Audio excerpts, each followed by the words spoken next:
Welcome back to Ghosted in West Virginia. Now you may be listening from the hills and hollers, but tonight's fear is national. You see, a supernatural doesn't need a state line to cross. It only needs a doorway. Sometimes that doorway is an abandoned cabin, a lonely highway, or the cold, dark woods of a place far from home. Sometimes the doorway is a person. Tonight we follow the terror from the misty cascades of Washington to the sun-baked cliffs of the Grand Canyon. Because getting ghosted isn't always about the place. Sometimes it's about being left behind by a dark truth you can't explain. The first story is that of a man who sought freedom in wilderness, a clean start off the grid, far from the rules of civilization, and he found it for a time. That is, until human hunger, greed, and a little folklore had him running for the hills. The woods don't just consume the weak, they change the very essence of who you are. Story number 2. Oh, we all crave that peaceful, secluded escape. A family lake house handed down through the generations should be a place of comfort. And yet, the people that stayed there felt as if they were in a quiet sanctuary for a creature living in the attic. Number 4 tells the story of the Grand Canyon ghost and a child that just can't shake its stockery pull. When the terror has no face, you have no way to fight. And number 5, we're drawn to the macabre, thinking that working the night shift at a pet cemetery or crematorium makes us tougher, immune to sadness or even the weirdness of the work. We seek comfort in routine, even when that routine involves the last goodbye. But the energy of grief and finality of fire, those things, they don't simply vanish, they build up, they concentrate. In the absence of life, sometimes the wrong things start to move. All of these and more come to you this episode of Ghosted in West Virginia.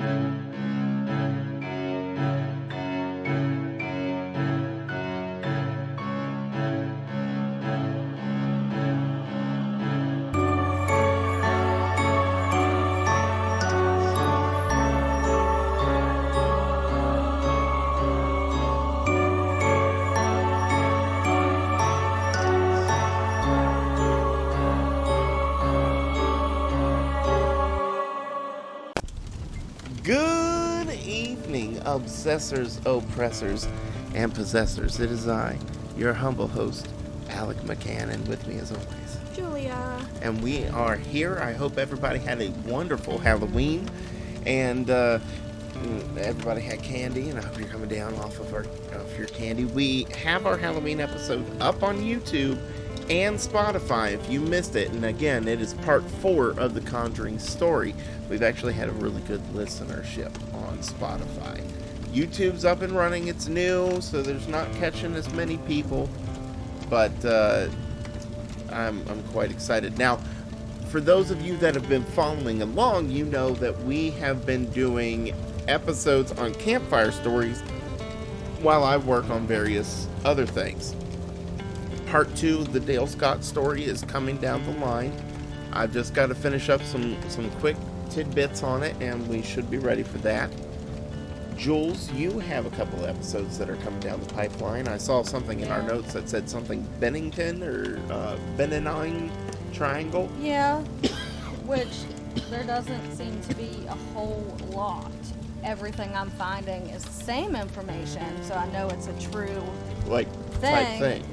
But the activity, I guess, was sparse. I got you. So it's been difficult to find enough. I got you.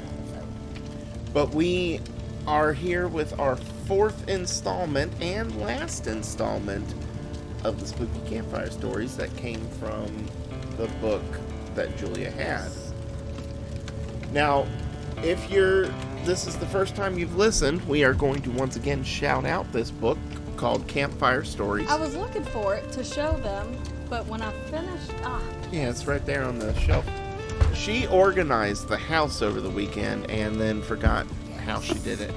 This is the book, Creepy Campfire Stories. in case they can't see like us. It is compiled by Darkness Prevails, which is another podcaster that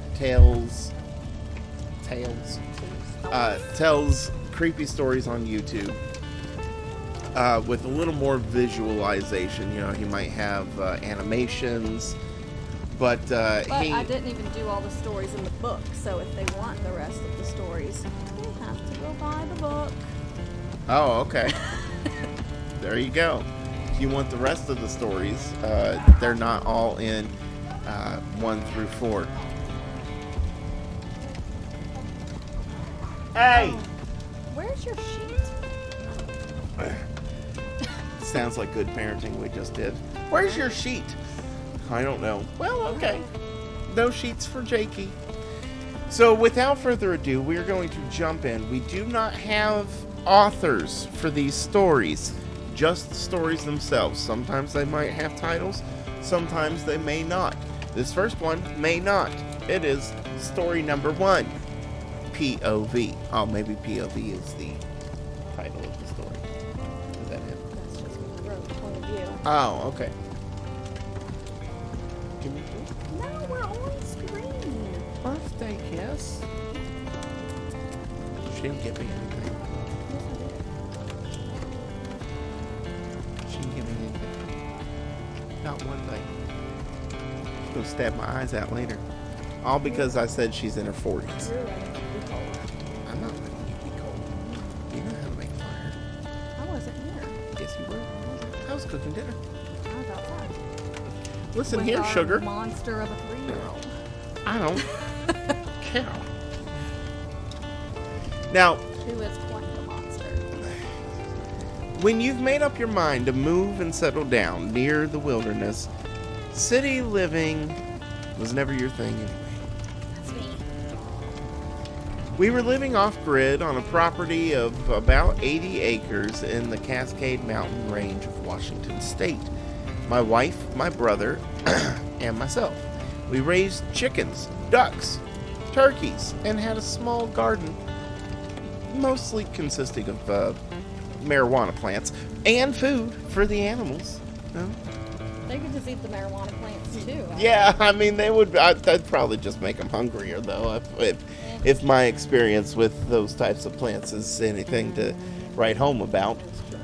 Not in a real letter, because the cops will find it, but, you know, Unless you live in Virginia. it'll be a then- cyber. Then you can It'll be a cipher. write about it. I'll tell you about all of the pot plants I've eaten in a cipher that's from Bobo Black Sheep. That's how we'll do it. So we rented the property and had a neighbor on the land down a trail along the marsh, and he was a hippie. So everything's good. We got along fine with him. But the longer we knew him, the more he tried to take advantage and trespass. As time went on, he began building what seemed to be a commune of sorts. Get out now. Right. Anytime anybody's getting a Bye, commune, Felicia. you gotta go. You gotta go. So sorry for your luck. Right. Now, am I pushing you? You were. Sorry. You suddenly got really close to me and was like pushing me away. I don't want to get out of the show. You're not allowed. He would bring out strangers and homeless travelers, let them stay with him in exchange for helping him build and garden. Some of them seemed decent enough, some you could tell had issues. Eventually my brother moved out to live with his new girlfriend, so it was just me and my wife and the hippies. And it seemed like our our neighbor had new people just every week. And then one night he held a big party. I decided to go and hang out for a bit, and 20 people passing bongs, homemade mead, mushroom tea around. This sounds like a great party, honestly. It sounds like if you don't have kids, this is the party to go to. Sounds like my senior year of high school, the people I hung out with. Yeah, and I would just awkwardly sit in the corner because I wasn't partaking in anything, but everybody else was. I would 100%, if you're at that kind of party, you're grabbing a bong, 100%. I might have done that a little bit, but the rest of it, I'm having me some mushroom tea. That sounds amazing. Like gross, but amazing. I'm about to. What colors am I going to discover? What sounds will I smell? Like that's never in my life have I done it. It really is just normal tea that's made out of mushrooms. No hype. Just fungus. It's just fungus. You're drinking it, and then people are like, "What are you doing?" And you're like, "I can see everything, man. It's not hallucinogenic." What do you mean? And so I've never done mushrooms, and are we still recording? I think so. Yeah. Okay. Yeah. When I was going to therapy for a while, she suggested the lion's mane, I guess, for my ADHD. I was like, state? She said, they're not that kind.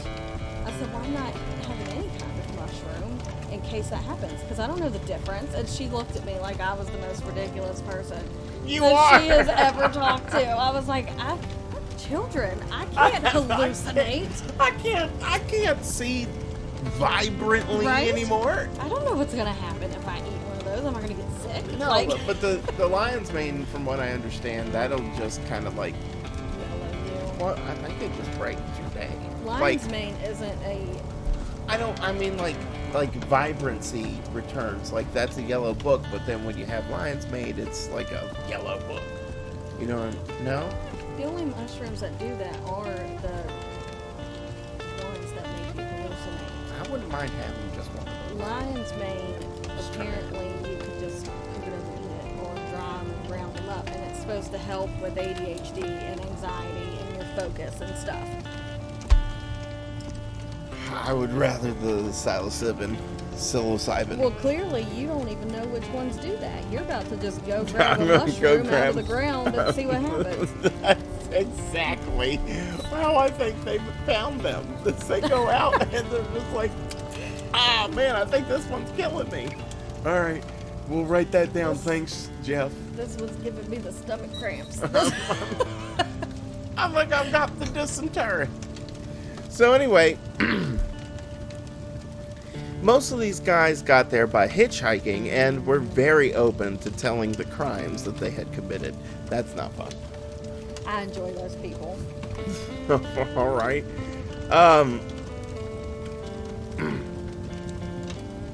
At this party, I met a man named Forrest. He was of indigenous descent, not gumbo shrimp descent, and had just come to Washington from California and had crazy stories about seeing what he referred to as aliens following him. And he described them as... I'm cold, man, child. That's okay, just keep recording. All right, ladies and gentlemen, I have stoked a fire for my woman. About time. Because she is cold. Also, if you're wondering, yes, these are decorations that we have for the studio. We bought that, the second year we started doing this? These two things? Yeah. We bought that at the Lost River Trading Post down here on Main Street. So come on down to Wardensville and get them some treats from there, because they serve coffee, antiques, and food, and art. I think they have pizza now, too. Pizza. Support your local business even if they don't know you're doing it. Alright, now, these people had an indigenous dude who claimed that aliens were following him. Now, he described them as gray, tall, and thin creatures that would leap from tree to tree like Zabumafu, making clicking noises, sometimes even mimicking human voices. I don't know. If I turn around and see a bunch of big-headed, skinny gray aliens hopping from tree to tree like a character I watched on PBS, I don't know that I'd be like, oh, right. You know what? Actually, I think I could take them. They are quite bulbous. Ain't no way they've got good balance with heads like that. I don't know. You know? So, he claimed that they followed him from California and were on my property. And we were all pretty drunk, so I just put it off to a guy on a weird trip, the mushroom tea. Now, I started to spend a lot of time with Forrest, and eventually... I'm not going to be able to take this one. And eventually, you wrote it. I know. Eventually, our landlord let him take up his own spot in the woods. Now, we spent time finding an area to clear, build a shelter up for him, and during those times, I started having animals go missing. Not just one or two here and there. Within 2 weeks, I lost 25 chickens and 15 ducks.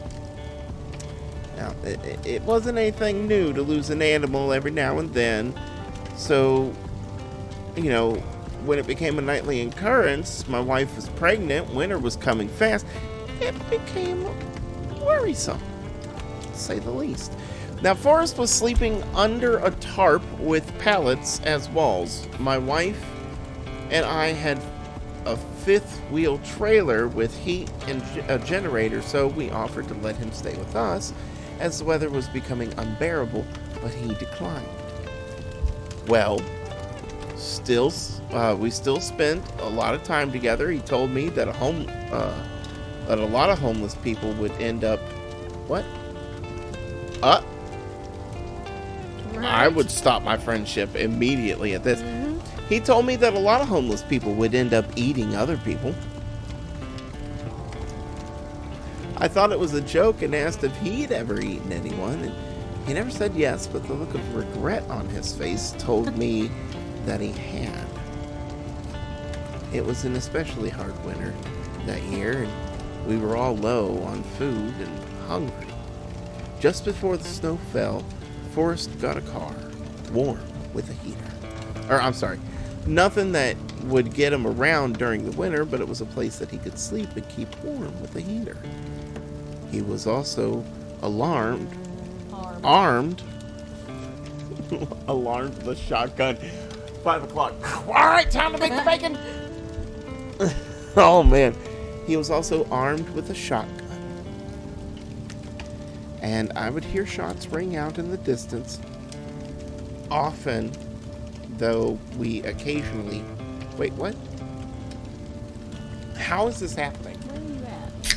We would hear shots ring out in the distance on occasion from time to time, but once our child was born, we were very busy. We saw Forrest less and less. We would bring him food every once in a while. He was in pretty bad shape, losing sleep because he said he was being stalked at night by one of the gray creatures that clicked in the trees. I went along with it. We spent some time searching for signs of the creature.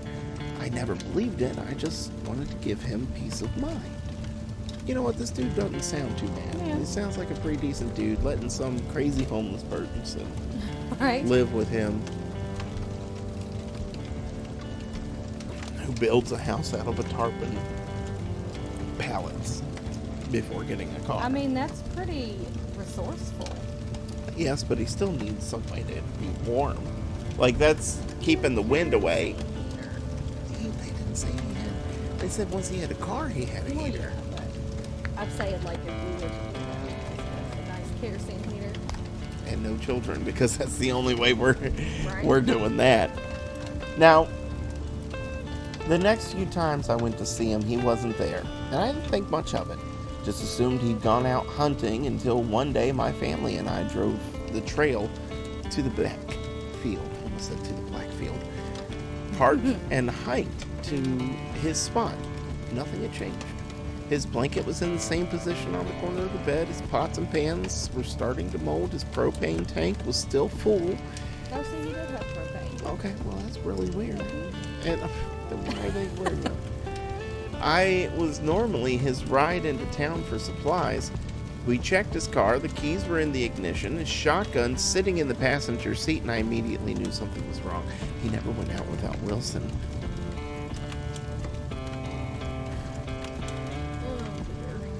He never would have left these things behind and left without saying goodbye. That's when I heard my wife scream. And I ran over to see what was wrong, and there was the head of a dog on the ground. Oh, trigger warning. Yeah, probably should have done that. Terrible. My bad. Oh, poor Yorkie Poodle just out there dead on the ground having to be told Here, about. We'll make a note, add a trigger warning. Add a trigger warning. I hope people understand how ridiculous it is that we put trigger in the description and in the title, but we get this far into the first story and we're like, oh, whoops, head of a dog. Usually I'm good at trigger warnings. Well, there you go, everybody. There's the head of a dog just lying on the ground. Its face was chewed up. Oh my goodness. There's a big trigger warning. Yeah, right here. Not even this one. Oh man, the dog's face is being chewed. Oh man. All right. Its face was chewed up, missing eyes, and its nose and the body was nowhere to be found.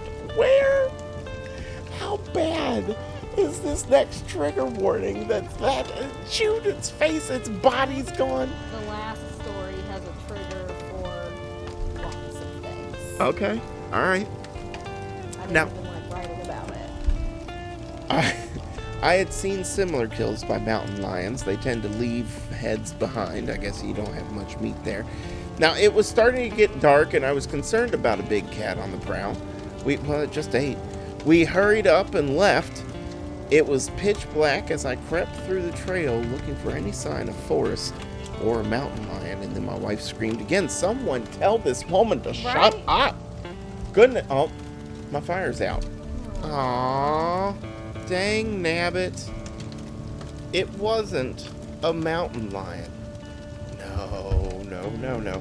It was a thin, gray creature crouched in the woods just off the trail. It was human-like, but had long arms and curled up in a frog-like position. It's Smeagol. Oh, That's what it is. that's adorable, but no. Gollum.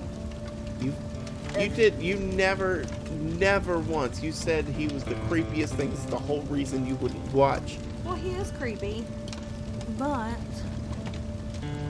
Those fishes.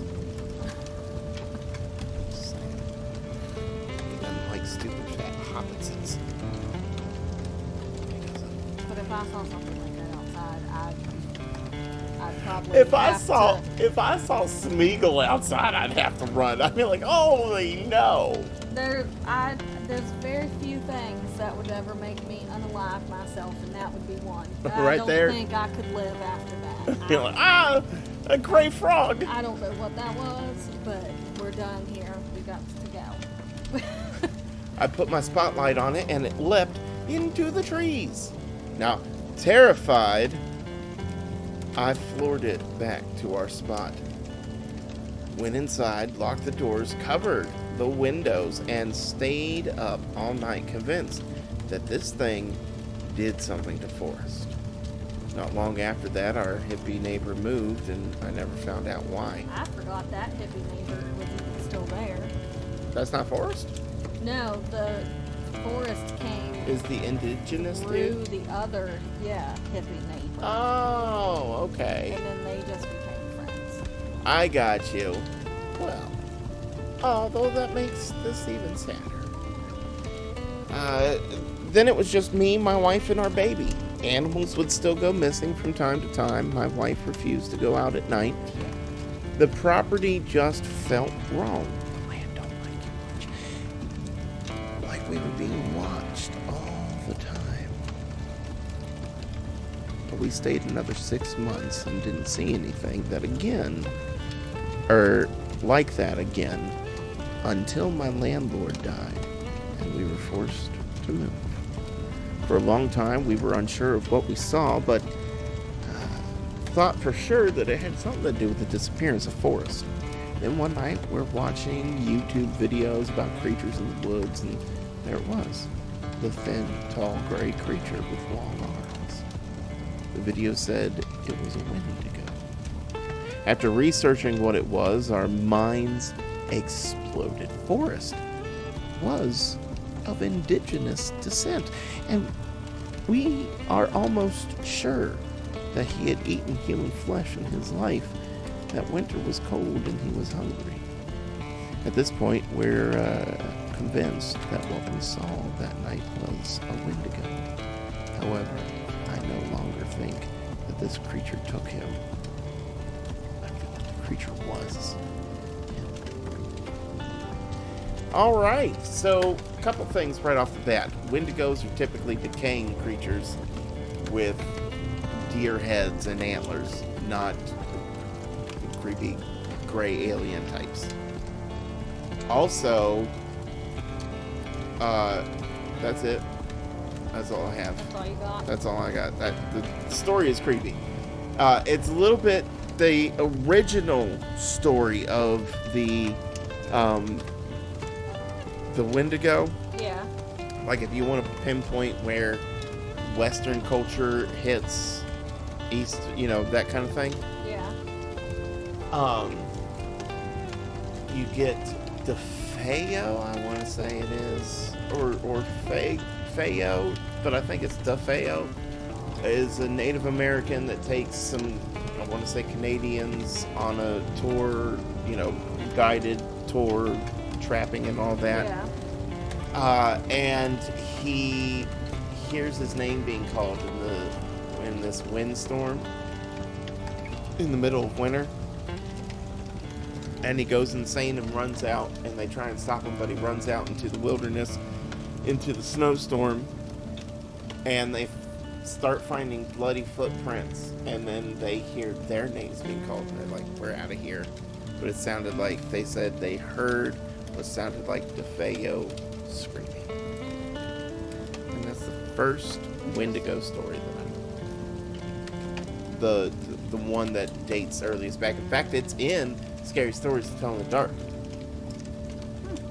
And it's an old one. It's an old one. I'm hoping they do that. Are they still doing a second one? I hope so. I enjoy those. I hope so. Alright, so this next one is story number 2. A relaxing getaway at an old family lake house in Virginia within the Shenandoah Park turns into a nightmare. Now, a few weeks back, a friend of mine from college called me up and asked if I wanted to spend a week or so with him at his great aunt's lake house in the mountains of Virginia. Absolutely. And I said, you don't even have to try that hard to get in my pants. But of course, they're both boys. I don't think my statement was wrong. Come on. Lake house, it's his aunt's. He can use it. It's clearly going to be his one day. I'll be his game lover, just, sock puppet. It's, I'll have him close his eyes and then sock puppet. It's a layer of anonymity, so I never do anything actually gay. The puppet is. You see? You just don't know. It's it's a loophole. It's a poop hole loophole. Ew. Alright, now. His great aunt had just recently passed away, and the family was still in the process of sorting out the will. However, it was looking as if the cabin and surrounding property were going to be sold off. Oh no! How terrible. Right? So my friend told me a few things about the cabin and had warned me that it was a little rundown. Now, apparently it was built in the 1940s before the river in the valley below had dammed to create the lake. The cabin was small but nice, even being run down. The nicest part was how quiet the whole area was. There are no neighbors, so the only sound was the occasional boat going by. Now, it took most of the afternoon to air out the musty cabin smell and get unpacked. The forecast was calling for rain, and I had brought my little boat along and forgotten the tarp, so the old barn seemed just like the place to put it. Now, first of all, the reason she's saying of course is because you don't put things in old barns. That's breeding grounds for evil is old barns. We know old barns are a bad place. You don't go into them. Now, I backed up my boat trailer to the barn, but found that the doors were bound by a heavy steel chain and the biggest padlock I'd ever seen. And that should be clear sign you don't need to mess with it. Yeah, you would think. What do they keep it in that barn that they got to put a heavy chain on with padlock? There were also 2 large and fairly new boards bolted to the exterior walls of the barn to keep the main doors from rolling open. And I thought it was strange, but considering the state of the barn, I thought maybe it was just to keep anyone from going into the unsafe structure. I guess I could see that, yeah. But also, if it's as run down as it sounds, couldn't you just remove a board? Like, it doesn't sound like there's much help there. Now, I decided to back the boat into the woodshed instead. As I turned away from the barn, I heard rustling, which wouldn't have really set off alarms, except it came from high up in the barn. Now, I pressed my ear to the barn door and I didn't hear any rustling. However, if I listened closely enough, I could swear I heard breathing. It was slow and steady. I pressed my ear to the slit between the doors, trying to get a glimpse of what it was. I don't know why he's using his ear for that. Oh, he pressed his eye to the slit. I'm terribly sorry. He probably hasn't watched enough scary movies, because all I think about is that one. elf Yeah, where wait, pokes him in the stabs eye. him in the eye. And that's how he starts turning into a fairy, is he got stabbed in the eye by these things. I pressed my eye to the barn door, and I didn't hear any rustling anymore. What? Where am I? Oh my goodness. Right here. No, I'm right here. Between the doors, trying to get a glimpse of whatever it was inside, but could only see a few beams of light slanting through the holes and openings in the barn's structure. I was jolted from my concentration by my friend asking me if I needed a hand with the boat, and I told him no. I'm all about the sounds that you make. I prefer the motion of your ocean to anyone else's notion of receiving motion. You didn't like any of that? Are you kidding me? I did so well with that. Off the cuff. You are so hard to impress. Ugh. If I had a daughter, she would be too. If only my sons were. Just one of them. Well, maybe that destiny check would be where he puts his head. She had his back fast. She said, I'll get out right out this truck. Right out this truck. I'll beat the crap out of her. Go, girl. Good on you, Destiny. Now, I pressed my eye to the slit. I couldn't see anything. By the time I cleared out a spot for the boat, the sun was sinking low behind the tree tops, and I was hungry. I headed back to the cabin to find my buddy was making sandwiches. As we ate, I told him about the strange sounds that I heard coming from inside the barn, and he shrugged and said, it was probably raccoons. And I'm going to give him that. I mean, that's fair. That's fair. Now, when I mentioned the chain and the locked doors, he looked puzzled and said, he found the exact same thing on the attic door in the house. There's this H.P. Lovecraft story where these people have like this interdimensional monster in their house, and they have to feed it stuff. So they have it chained up in their attic, and then I want to say they die and it escapes the attic and terrorizes the world, obviously. Awesome. But that's very much, as soon as he said, there's a chain on the attic door, I was like, uh-oh, don't open it. I know how this movie goes. You think you're feeding it chicken, but really what you're doing is giving it a taste for blood. Now, our conversations drifted to other topics, and we had forgotten about the strange locked doors. I wouldn't be able to. I'd be like, I need to know what this is about. I feel like in a drinking situation, my curiosity would be, I would be like, we're just gonna have to break the wood of this door to get through, so I could see what's in here, and then we're gonna go burn that barn down because you can't hide anything if there's no barn. That's the escalation.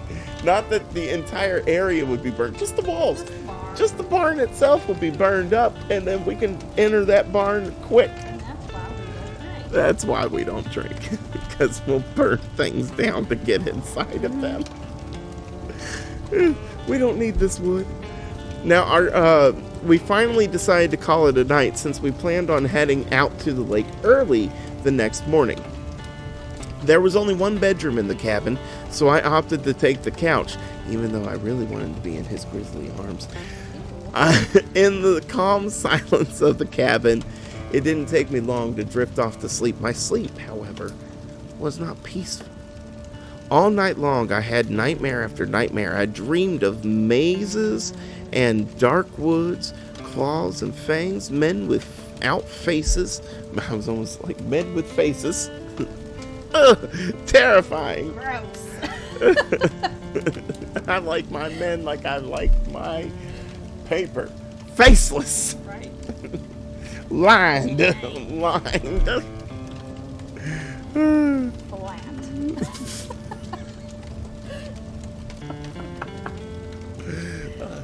flat as a piece of paper, baby. I love you. So many things I can do with your phone. I'd use you to get something that's locked in a room. Just slide you under the door.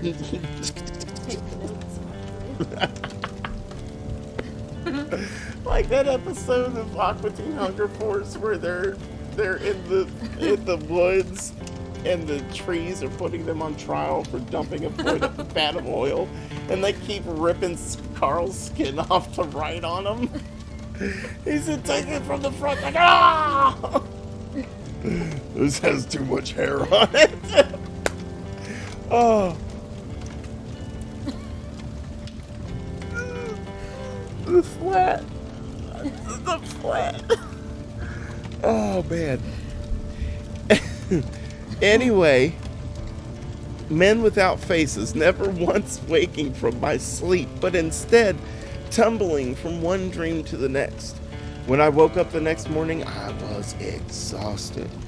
As I made a cup of coffee, my friend came into the kitchen and I could see that he also had not slept well. Did you, by chance, have a bunch of weird dreams last night? I asked. Yeah, you too? He replied. We decided it was just from staying at a new place. We packed up and put the boat in the water. However, as I walked by the old barn, I could hear the breathing again. This time it was slower, more gentle, like whatever it was sleeping. I quickly made my way to the boat, but I couldn't shake the feeling that something was very off. Now, we went down the way of the lake. I soon forgot about everything. We stayed out in the lake until late in the evening, and by the time we returned to the cabin, it was dark enough that we needed a flashlight.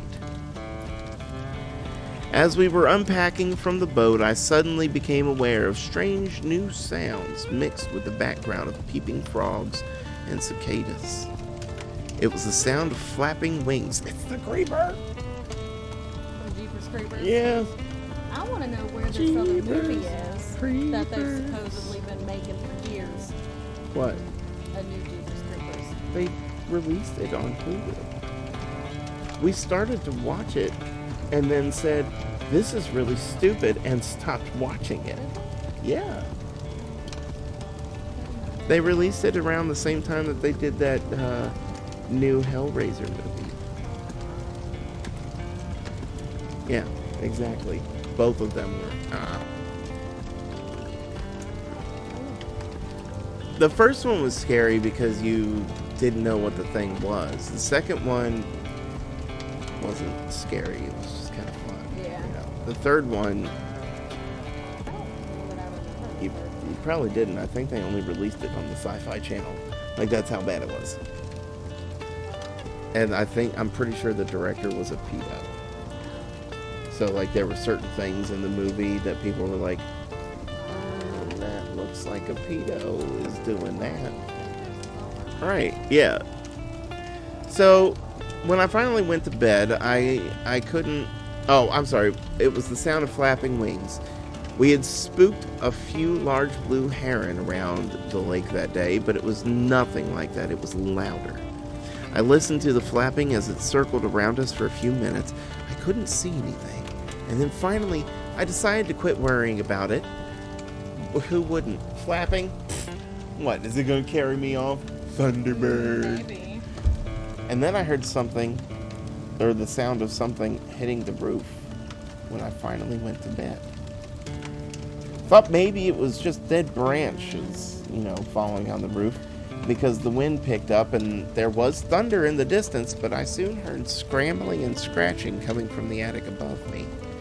I lay there completely still as the scratching came in little bursts, like something was picking its way through the ceiling. The sound grew closer and closer right above my head. It paused, and then it started going the other way. I kept telling myself to stay calm, that it was probably just a squirrel or something, but then I remembered the flapping sound from earlier and decided to investigate. The scratching sound moved beyond the door where my friend was sleeping. Not wanting to disturb him, I turned and went back to try and get some sleep. Something in the back of my mind told me to turn around. I pressed my ear to the bedroom door and heard the same deep breathing that I had heard the day before. I'm certain it wasn't my friend because I could hear him breathing too. Rustling between the sheets, the sound was the breathing of a mid-sized animal. Yep. If you've ever worked around cows or horses, you know the sound I'm talking about. I don't know that horses are mid-size. I don't know that cows are mid-size. I think a mid-size animal would be what like... are you considering a large animal? Right, because large relative to what? A blue whale, a humpback whale, an elephant, a rhino? Like, of course there are large animals, but I wouldn't necessarily call like a cane corso a small animal. But I That'd be can... an extra large breed dog. That seems like a weird... That's what I want. But you know what I'm saying? Cane corso is about the size of a bear. Not that big. They're huge. They are pretty big. They're so beautiful, though. Huge. Now, as I listened, I could hear my friend begin to breathe more erratically, and I could hear him tossing and turning as though he was having a nightmare. I eased the door open and could see the vague silhouette of a long, thin object hanging down from the ceiling above my friend's bed as he was tossing and turning, contorting himself in his sleep as though he was trying to avoid being touched.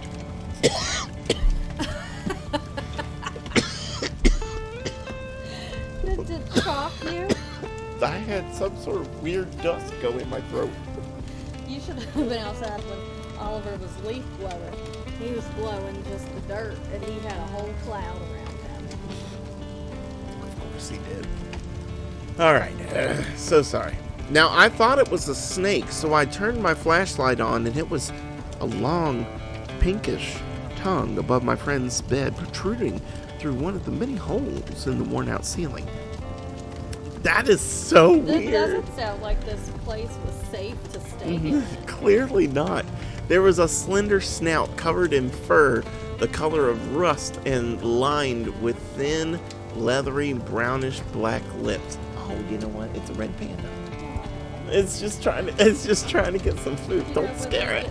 Yeah. Their little arms up. They're adorable. I'm huge. You can't eat me. They are so cute. Goodness. The tongue began to... Oh, wait, hold on. I'm sorry. I screamed and jumped backward, and my friend woke up and screamed at the sight of what was above him. The tongue quickly began to retract back up into the ceiling. The snout disappeared, and immediately the same scratches came from earlier and made its way back through the ceiling above us. My friend grabbed the broom and started hitting the ceiling, following the sounds. Then the broom handle went through the ceiling. Chips and chunks of plaster began to fall, and not even 3 seconds later, an enormous chunk of rotten plank fell through directly in front of us, bringing the unwelcomed guest with it. Lying in the rubble, scrambling to reorient itself, was a creature that resembled a bat. However, it was much larger than a bat, its body the size of a dog. And although its wings...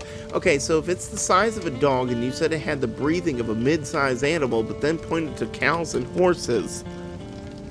What is mid-sized to this dude? I don't know. Does he think dogs and cows are the same classification in size? Because cows are much larger than dogs. Yeah, what's a mid-size? What classifies as a mid-size animal? Larger. Though there's no strict universal rule. Okay. This category includes animals like deer, wild sheep, and foxes. I bet you it doesn't. Foxes are little. Well, maybe. It typically refers to breeds weighing between 30 and 60 pounds. Okay. Okay, so a cow is not size. No. Because And neither is a horse. No, I don't even know if a baby cow that. I mean, 30 pounds maybe, but. How dare this person confuse us that hard? So it's a bat that is the size of a dog. Its wingspans were curled close to its body. They likely would have been 5 or 6 feet across when spread out. I ran outside to get my gun out of the truck, and when I heard glass shattering and panic shouts, I ran quickly back. The creature had broken out of the front window and was climbing upward to take off. No, ma'am. It was far too high for me to shoot it. All the weed it had smoked. Right. It would have felt bad. We decided to burn down the barn. Didn't I say the best way to do is to burn it down? They said, oh no, we gonna have to burn down the barn. We decided to burn down the barn since that's where they seemed to be living. All the other buildings would be destroyed anyway. Finally, when the barn was suitably ablaze, my friend called 911 to report a lightning strike and subsequent fire. I've done so much research on this creature and haven't gotten any answers as to what it could have been, but I am certain that it's still out there. It flew off into the night, and who knows where it's making its home now. Transylvania. It probably just went back home. You found Dracula. Also, you burned down the barn. You were sober. You dipped out. You burned down the barn, blamed lightning, and then left. Oh. And you were sober when you did that. Right? It was the next day. Right? Yeah. That they decided to do that? I believe so. They went to sleep. I mean, they might have still been a little drunk, but they were sober. I mean, I've been drunk the next day. Yeah. After sleeping, so anything's possible. I don't know that I would still be drunk enough to do something like that. Oh, yeah. No, I'm joking. Reasons. I I've- don't have alcohol in this house. So. It's because she doesn't like friends. I want to have fun.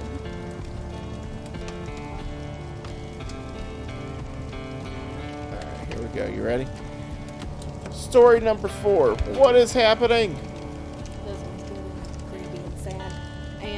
So, trigger warning. Trigger warning. Let me write this one down too. Dang. Well, honey, I think it's okay. I could just put trigger warning. Okay. Yeah, but you In need the to know what the description. trigger warnings are for. I just put trigger warning. People are upset by plenty of things that I wouldn't even put in the trigger warning, so. Too, but Like the dog getting its head chewed up. It's just shocking. like 3 years ago, that's not a trigger warning. That's- Right. you So, don't like it, so reading. right. Now this is deep in the Grand Canyon. A middle school teacher chaperoning a field trip has to help a student in his struggle against an unseen force. Ooh, interesting. Now I organized a field trip for my 7th grade class. It was meant to be an exciting, educational experience. A chance for kids to learn while bonding as a group. And we've been planning this for months, and everyone was so excited. Our group consisted of about 30 students, myself, 3 other chaperones, and most of the students were energetic. They, excited 12, 13-year-olds talking, laughing while we're hiking through the winding trails. But one student, Kyle, well, he stood out from the very beginning. Kyle was the quiet kid, the loner, the lone gunman. He seemed excited for the trip in his own reserved way.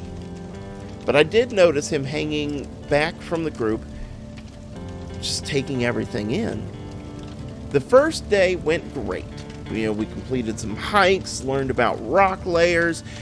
That night we set up camp. The kids had a blast roasting marshmallows, telling, spooky stories around a campfire. It was the second day that took a strange turn. Now we were halfway through a morning hike when Kyle approached me looking uneasy. He was fidgety with his backpack and kept looking over my shoulder. Mr. Johnson, he said, I think someone is watching us. Now, I didn't take him seriously at first. Kids that age, they have quite the imagination. I asked him what he meant, and he told me that there was a man in a dark jacket that had been following us since we started the hike that morning. Kyle was pale beneath his freckles. He's always watching us. He doesn't have a face. Well, that last part sent chills down my spine, but reminded myself that Kyle was probably just homesick, letting his imagination get the best of him. I put a hand on his shoulder and reassured him that we were perfectly safe and no one was watching us, and he nodded, but wasn't convinced, which is fair. Right. But as we hiked, well, I noticed Kyle getting more and more agitated. By lunchtime, his behavior was really starting to worry me because, well, he barely touched his food and jumped at every little sound. Now, I pulled him aside, asked what was going on. His eyes were wide with fear, darting around. He's still following us, Mr. Johnson. I saw him 3 more times. Why can't anyone else see him? Well, I looked around and reassured him again. Nothing's following us. We are safe. You don't believe me. No one ever believes me. Kyle shouted. The anguish in his voice made my heart ache. For the rest of the afternoon, I kept a close eye on Kyle. He grew increasingly withdrawn, barely responding when his classmates tried to engage him. As we set up camp that evening, the sun setting in a blaze of orange and pink over the canyon rim, I bet that's so pretty. I pulled aside Mr. Reeves, one of the chaperones, Miss Reeves, and filled her in on the situation with Kyle. After dinner, the kids had some free time before bed. Most of them were just sitting around the campfire, but Kyle was nowhere to be seen. At all. Just gone. Well, at first I wasn't worried. You know, he was the type to need to be alone most of the time. But as the minutes ticked by, a knot of dread filled my stomach. I did a head count. Everyone was there except Kyle. So I tried to remain calm. Announced to the group that Kyle was missing. Miss Reeves and I organized the search, keeping most of the kids at the campsite while we and the other 2 chaperones, along with a few of the other students, began combing the area. We called out Kyle's name, our voices echoing hauntingly over the canyon walls. There was no trace of him. As darkness fell, my panic grew. And after an hour of searching, I made a call to the park rangers and reported Kyle missing. The next few hours were a blur of activity. Rangers arrived with dogs and flashlights that questioned us all about when was the last time we had seen Kyle, what had he been wearing. It was well past midnight when they found him. And the relief was overwhelming, but also really short-lived. The ranger's voice was tense as he gave us the bare details. Kyle had been found unconscious at an abandoned campsite several miles from where we had been staying. He was alive, but unresponsive, and was being airlifted to a hospital in Flagstaff, Arizona. Now, I wanted to go, but couldn't leave the other students. The ranger pulled me aside and told me, there's something else. When we found the boy, there was strange markings on his neck. Symbols of some kind, and we don't know what they mean.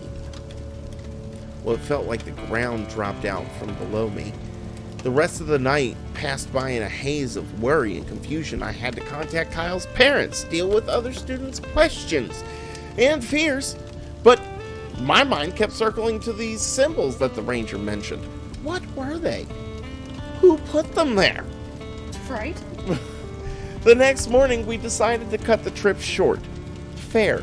Again. Yeah. The other students were shaken up quite a bit, but as we packed up, I couldn't shake the feeling of being watched. And I kept thinking about what Kyle said. As we made our way back to Phoenix, the bus was unnaturally quiet, full of children. Where's the noise? I called the hospital as soon as we got back to check up on Kyle, and the news wasn't good. He was physically stable, but he still hadn't woken up. And the doctors couldn't find any medical reason for why. No head trauma, no signs of dehydration. It was simply as if he'd just shut down. I spent the next few days dealing with the aftermath, worried parents, school admin to brief, a mountain of paperwork, but my thoughts just kept constantly going back to Kyle. I visited Kyle whenever I could. About a week after the incident, I'm reading a book aloud to him, and he woke up. And my relief, again, turned to concern when I saw his eyes. Kyle's eyes were different. The spark of curiosity was gone. In its place was a dull, empty look that sent chills down my spine. His head turned slightly toward me, but his gaze looked right through me as if I wasn't there, and when he spoke, his voice was barely a whisper, dry and raspy. He's still watching. Well, those three words made my blood run cold. Right.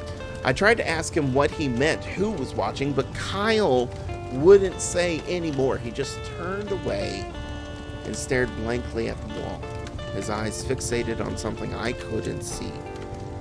The doctors ran more tests, and nothing was physically wrong. Mentally, he'd retreated into himself, barely responding to anyone or anything. I tried to talk to Kyle about what had happened, and all he kept telling me was he's still watching. As the days turned into weeks, Kyle showed no signs of improvement. His parents were devastated, and I was consumed with guilt.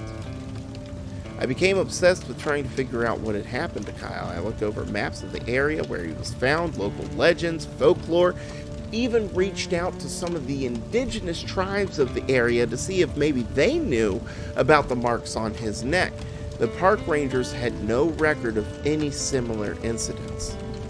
The local tribes were either unwilling to talk about it or genuinely had no idea. Well, as the weeks stretched into months, Kyle's condition didn't improve.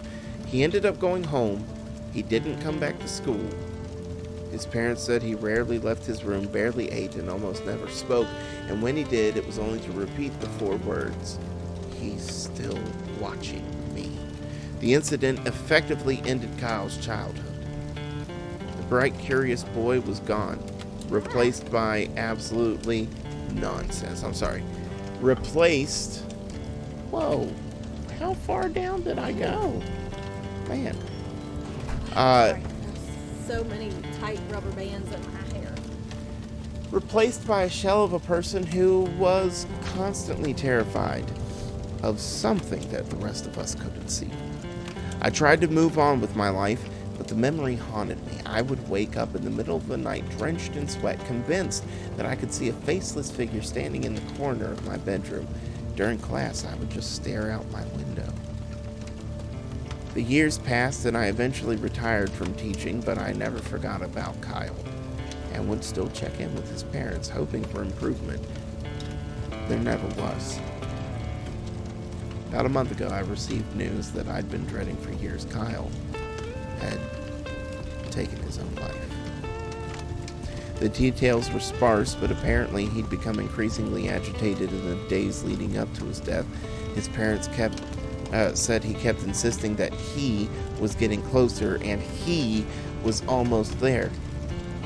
The night before it happened, Kyle locked himself in his room. His parents could hear him moving furniture around like he was barricading the door. In the morning, when they finally managed to get his room open, they found him, and they were too late. I attended the funeral with a heavy heart. As I stood there listening to the pastor speak about Kyle's tragically short life, I couldn't help but feel like I failed him. I almost said facilitated him. If only I'd been able to hit him at the canyon. If only I'd been able to strike this child at the canyon, he'd be fine. If only I'd believed him at the canyon and done more to help him. After the service, his mother approached me and handed me a piece of paper. We found this in the Kyle's room. I think he would have wanted you to have it. She barely spoke above a whisper. I unfolded the paper with shaking hands. It was a drawing done in black ink. At first it looked like a twisted abstract design with a jolt. I realized it was a face, or rather the absence of a face. Just blank, featureless skin. Is that John? Little baby girl. So cute. Featureless skin where eyes, nose, and mouth should have been. Around the edges of the paper, written over and over again. He is still watching you. Alright, ladies and gentlemen, we have one more story. See, I did trigger warning this one. Trigger warning for this one. Fire-breathing death. Or just fire, death, and burning. In the eerie confines of a night shift pet crematorium, one employee's brush with paranormal blurs the lines between reality and a nightmare. I work the night shift at a pet crematorium, which is probably the worst time to be around so many deceased animals. The pungent smell of disinfectant barely masks the underlying scent of death that permeates the air. I work alone most of the time because this job isn't for everyone. When someone decides to give it a try, they usually don't last more than one night shift. I've always been fascinated by the paranormal and things creepy, so this job isn't a problem for me. And I could actually see that. I don't think it would be that big of a deal. Yeah. I mean, the smell would be a problem. No, I don't think I would like being there alone at night. But if I had just one other person, I'd be okay. I think I could do it at night if I had something to listen to. Like if I had a way to not know I was alone, or like not pay attention to the fact that I was alone, I think I could do it. But who knows? Now, another thing that makes it worthwhile is that this is the last place people's pets go before they don't see them again. And I always make sure to do the right thing. Creating the perfect paw print for them, handling each animal with care and respect. And strange occurrences started happening the first few weeks I was there. I thought I saw one of the dog's paws move or heard a faint meow from one of the cats. I only began to worry when the sounds became more frequent. One gloomy September day, an older woman came to drop off her cat, and the air felt heavy with moisture, and a thick fog clung to the windows, making it so that I couldn't see outside. It's a familiar. The woman was acting a bit off, avoiding eye contact, making no effort to look me in my face. She kept glancing behind me as if searching for something or someone. Getting creeped out by her behavior, I told her to wait in the seating area while I prepared her paperwork. Don't follow me to my desk, please. Right. You sit here, I'll be back. I will be all right. I walked into the office to grab the forms. When I turned to leave, she was standing right behind me. The sudden proximity made my skin crawl, and she was crying. When I looked at her face, it began to distort, becoming almost inhuman. Her features seemed to melt and reshape themselves. She reached out, put her cold, bony hand on my shoulder, looked me dead in the eyes, and said, "Bad things are following me." I told her that her papers were ready, and she turned and walked away, her footsteps eerily silent on the linoleum floor. I entered the seating area, and she was sitting exactly where I'd left her. I handed her the papers. She smiled, signed them, her attitude completely different than when she came in. After she left, all I could think about was what had just happened. I didn't know what she meant, but little did I know what was coming for me. A few weeks had passed. I was working alone again. I was about to load the cremation chamber when I started to feel dizzy. My head spun, my vision blurred. I felt like I was about to pass out. The oppressive heat near the oven didn't help, so I grabbed a cold drink, took a moment to regain my composure, and once I cleared my head, I returned to my task. I placed the dog into the machine, closed the door, and started it up. Now, I thought I heard a whimpering coming from inside. I thought it was supposed to be a cat. This one was a dog. Oh, he's just putting a dog. Because this was weeks later. Weeks later, okay. Paying attention. Look at you. I love you. Alright, so I placed the dog into the machine, closed the door, and started it up. Thought I heard a whimpering coming from inside. The sound sent chills down my spine, despite the heat. I opened the door slightly, and that's when I saw it. The pet I had just put in was flailing and rolling around, its fur and flesh sticking to the bottom. Panic-stricken, I turned the machine off and tried to get the dog out, but it was too hot. I had to wait for it to cool down. The agonizing minutes ticking by as I listened to the impossible sounds coming from inside the machine.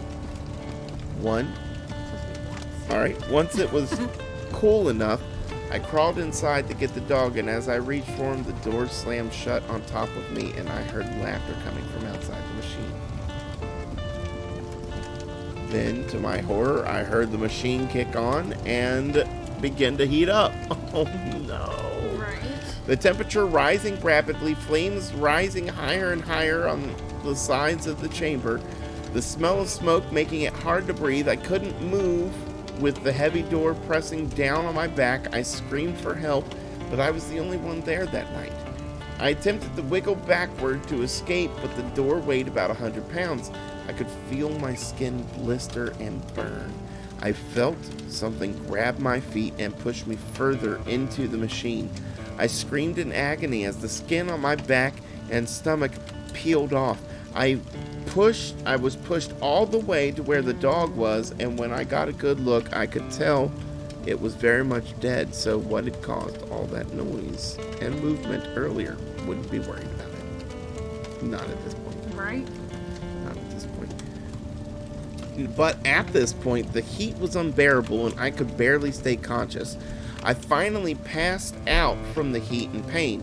I woke up on the floor in front of the machine, gasping for air and covered in a cold sweat. Everything had returned to normal, but how?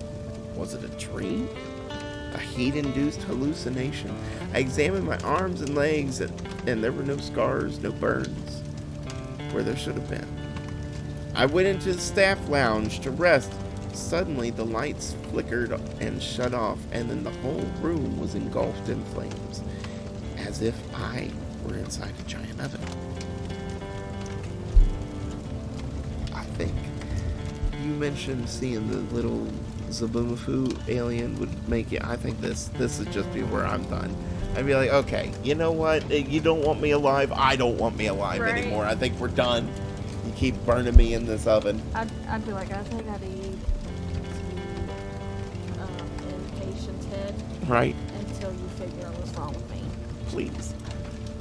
So, I went into the staff lounge. Oh, we already did that. I could feel the intense heat radiating up the walls. I called out for help, and as quickly as it began, the fire stopped and the lights turned off. After that experience, I was done, terrified, ready to go home. I hurried to the staff locker room and grabbed my bag and left early. On the drive home, all I could think about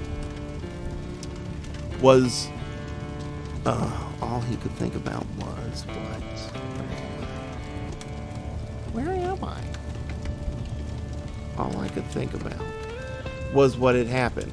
That's when I caught a glimpse of the old woman in my rearview mirror, her distorted face grinning back at me. I almost crashed my car from shock. I pulled over, looked back, and my car was empty. My heart was pounding.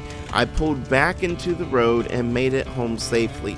I have no idea what had happened to me that night. I hope y'all like the coughing. I have no idea what happened to me that night. I pulled over. Oh, wait, no, I'm sorry. But thankfully, that is the only time that it happened.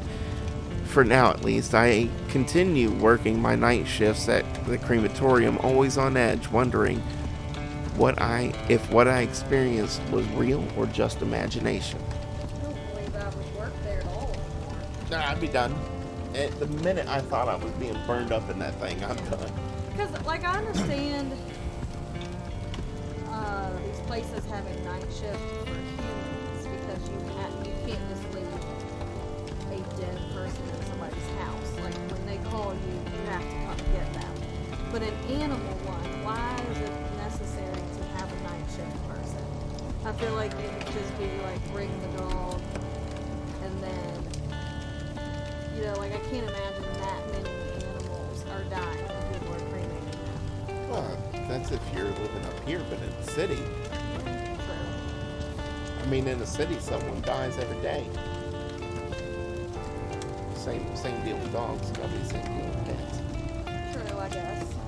But that is our episode, ladies and gentlemen. I hope it thrilled you a little, chilled you a little, brought you closer to your friends at home, And please remember, we are doing a Christmas episode. Gotta shout that out. I'm working quite hard on it. It's set in Germany. I am writing the story, so it is fictional, but it's going to be kind of like, like last year when we did The Haunting of Oliver Fitzroy. This will be a different Christmas ghost story.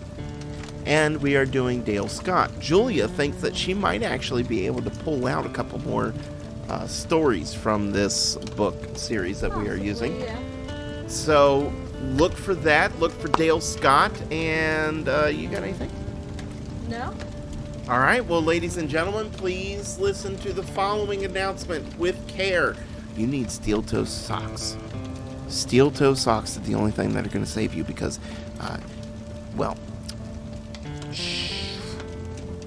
Salty Garlic did not have a good Halloween. She got no candy. No one gave her heel clippings. So she is quite angry. She's going to just slather that skin right off your feet. You know how she does. You're going to need to wear steel-toe socks. Because if you can keep your toes safe, you'll be able to walk on your tippy toes virtually painless. Bye. Bye.